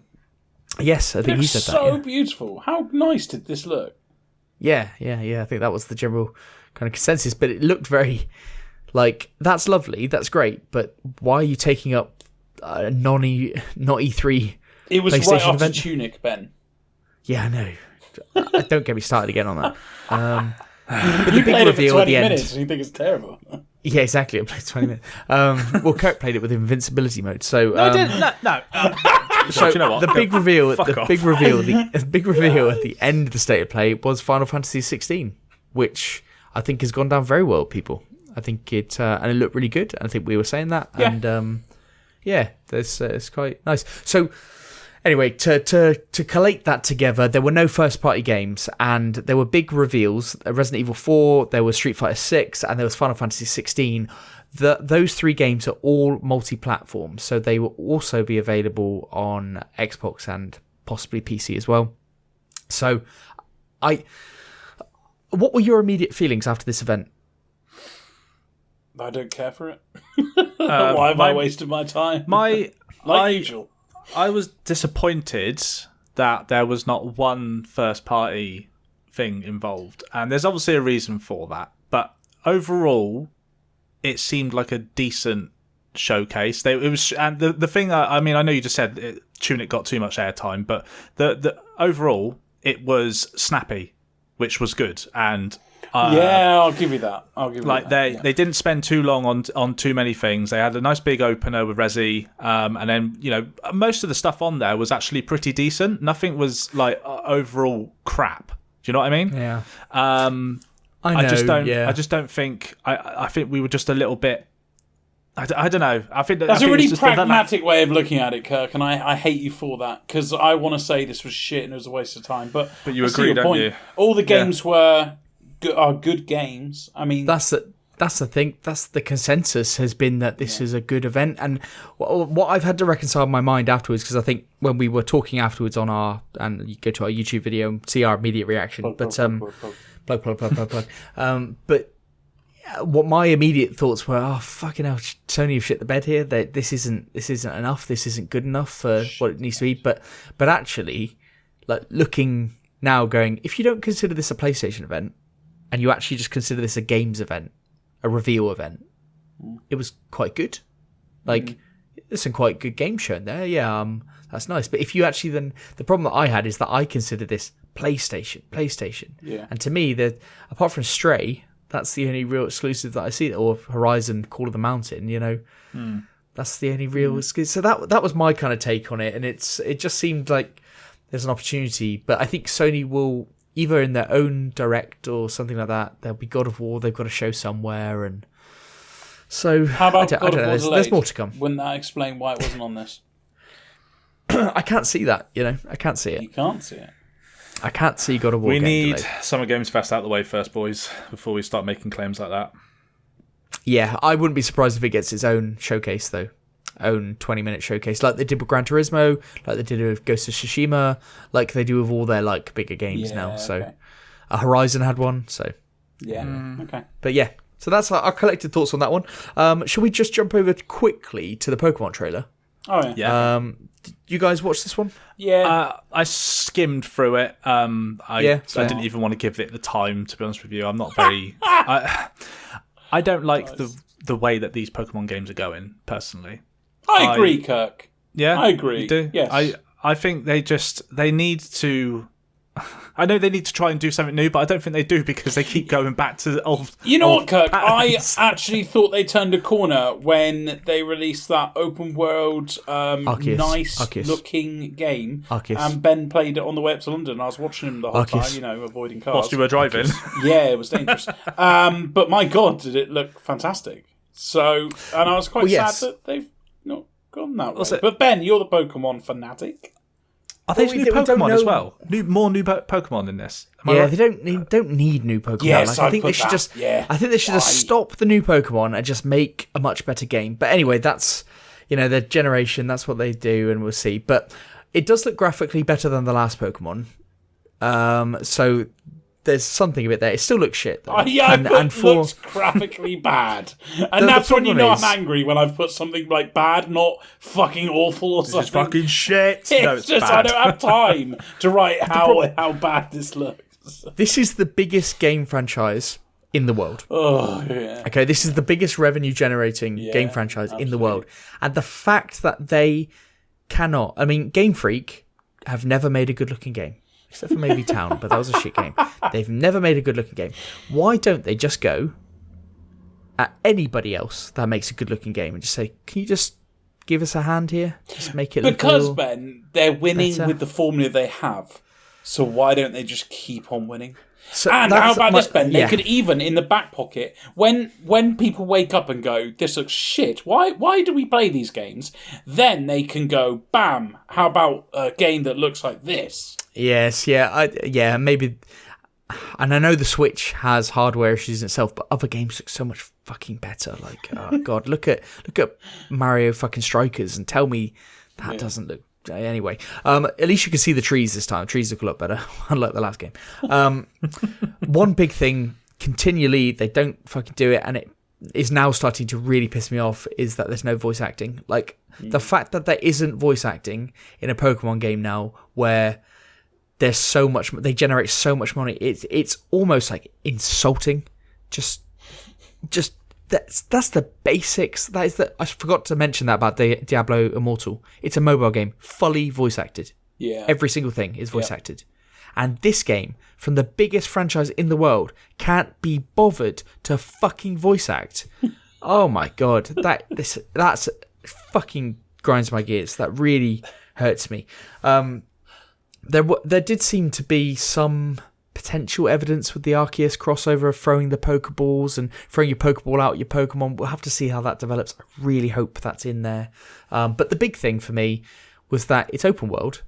You can go to any gym at any point. There's not a linear formula anymore, and you can join up with up to 4 people to go about this open world. Like, we need to see how that works, because that sounds like Pokemon is for one of the first times, apart from Arceus developed this, but is now being a bit progressive, actually moving with the times a little bit.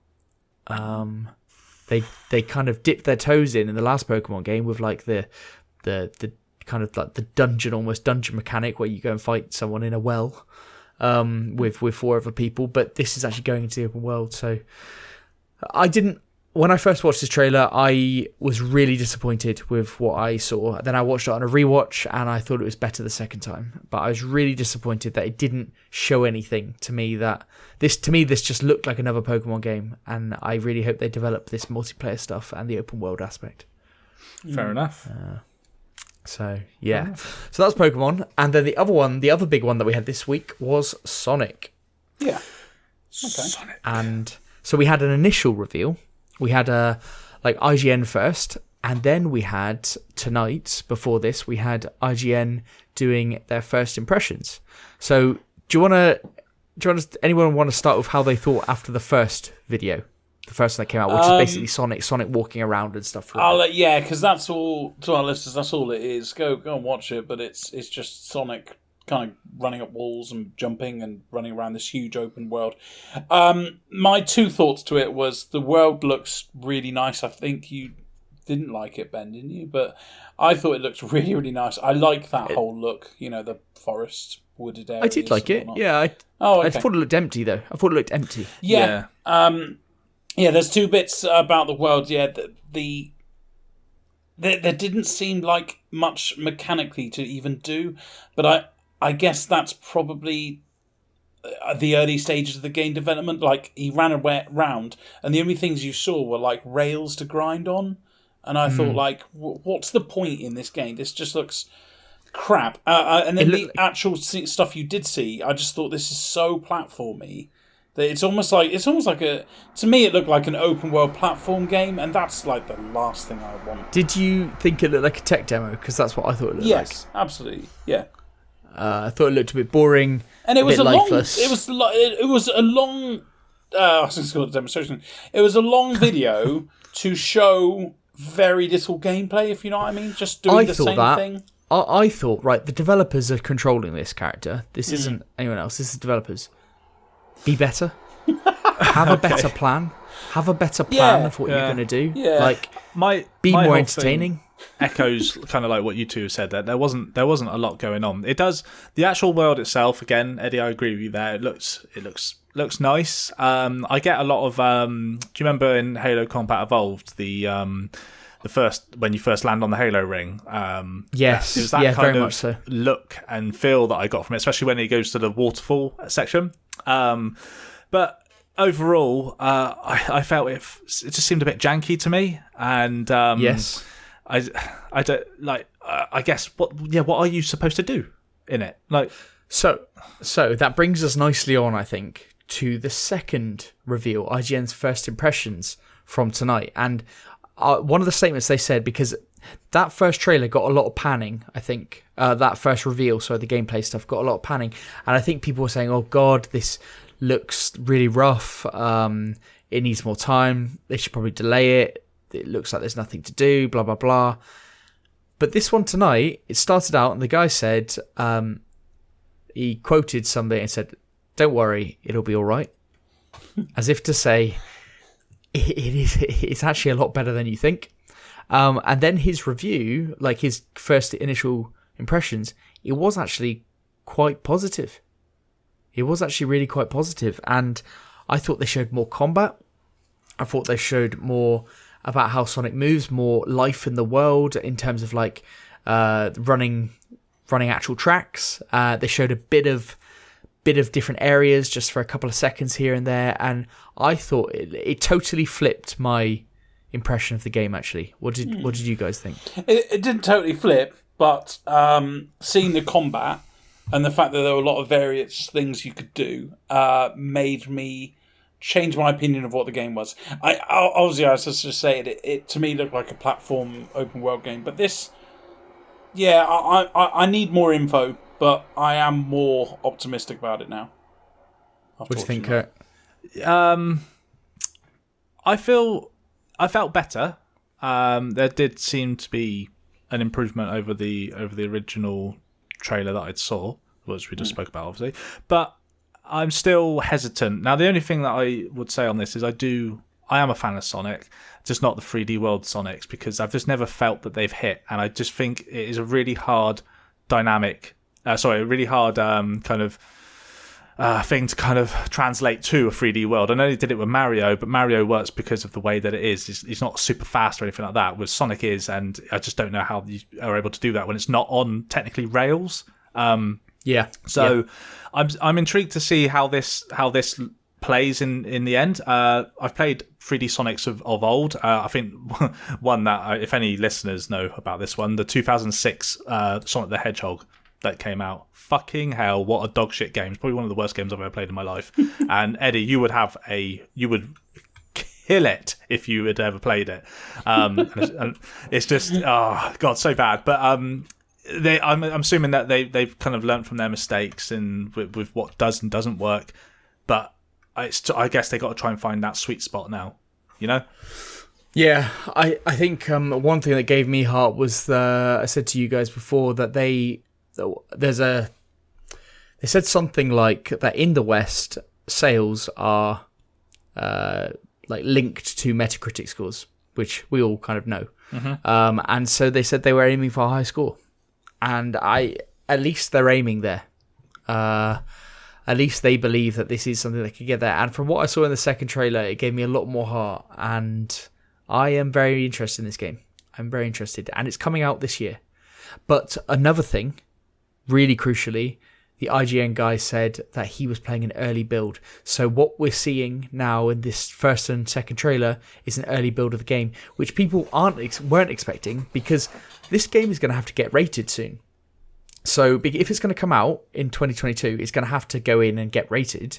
So therefore, they must be at the final stages of the game. Nobody expected them to be showing footage from an early build of the game. They expected them to be showing footage from a later build. So, Yeah. But it would appear that this is an earlier build, supposedly. So that also gives us heart. So Fair. let's see how that goes. But we're going to have plenty more announcements this week and next week. So No, we're not, are we? Is there some stuff going on, Ben? I fucking hope so, but yes, there is. Right. Wait, so- what the fuck was that? Who just that was me getting excited. oh my god, I've never heard Is that the sound? Yes, there is. That's why. I didn't like that at all. I didn't like it one bit. Didn't sit well. Right. Well. Anyway, on Thursday, you can watch us on Twitch, Grumpy Gamers Podcast, all one word. You can watch us at 7 p.m. We're going to be going over Summer Games Fest. We're going to be co-streaming it and giving our opinions alongside. And then on Sunday, on Twitch again, we will be doing the Xbox showcase, which I know Kirk is particularly excited for. I am. 7 p.m. So 7 p.m. on Sunday.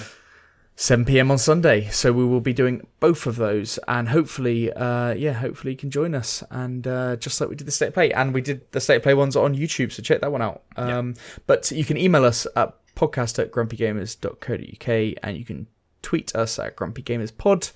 And again, YouTube and Twitch are both Grumpy Gamers Podcast. But I think for this week, that is GG. GG. GG.